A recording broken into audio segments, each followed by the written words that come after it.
प्यारे बच्चों, आज आपको जो बेसिक नॉलेज होनी चाहिए, हमें दोनों ही चीज़ों के बारे में ये जानना है कि फाइनेंशियल अकाउंट तो क्यों बनाए जाते हैं, कॉस्ट अकाउंटिंग क्यों बनाई जाती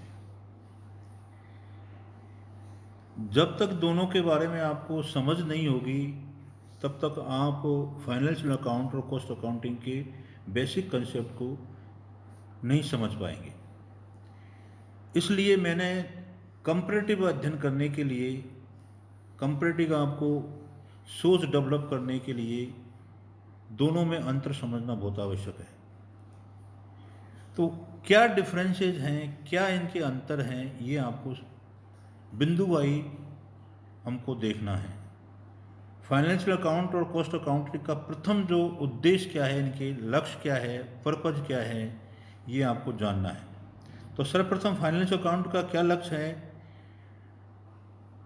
latest profit and loss and financial position of the business to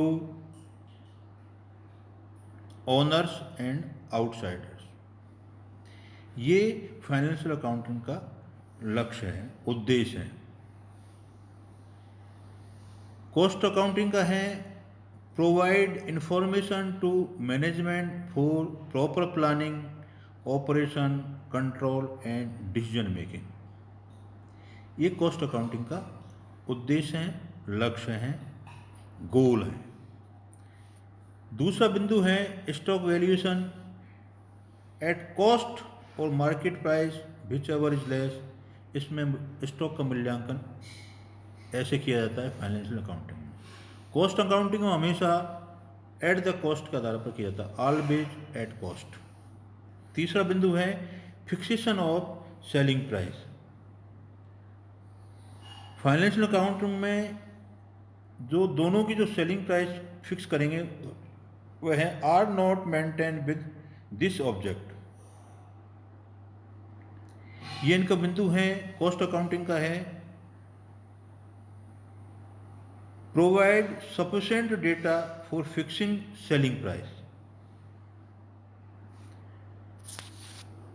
अगला बिंदु है analysis of profit, decision net profit और loss of business as whole.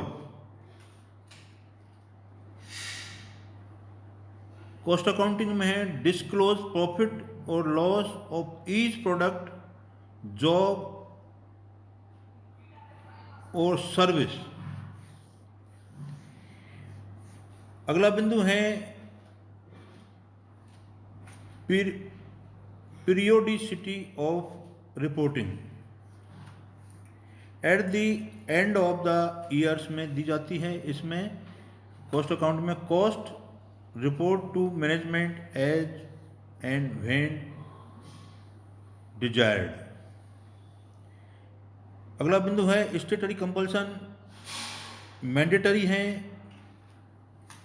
Cost accounting में, voluntary, mandatory for only certain business. जैसी business की स्थिति है ऐसे ही उसके ऊपर डिपेंड करता है। Estimation deal with actual facts and figures, financial accounting में देखा जाता है, और कॉस्ट अकाउंटिंग में based on comparison between actual transaction and estimated cost के आधार पर हम एस्टिमेट लगाए जाते हैं। बच्चों, आपको दोनों के बीच में ये समझ होनी चाहिए कि इन बिंदुओं के आधार पर ये फर्क सकेंगे कि फाइनेंशियल अकाउंटिंग और कॉस्ट अकाउंटिंग क्या है।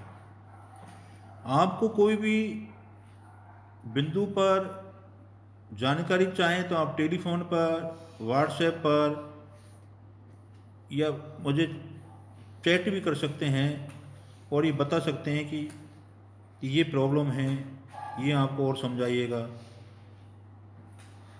हम इसी तरह एक एक टॉपिक को आगे लेते हुए आगे बढ़ेंगे। आज इस को यहीं समाप्त करते हैं, इस टॉपिक को। मेरी ओर से शुभकामना, धन्यवाद।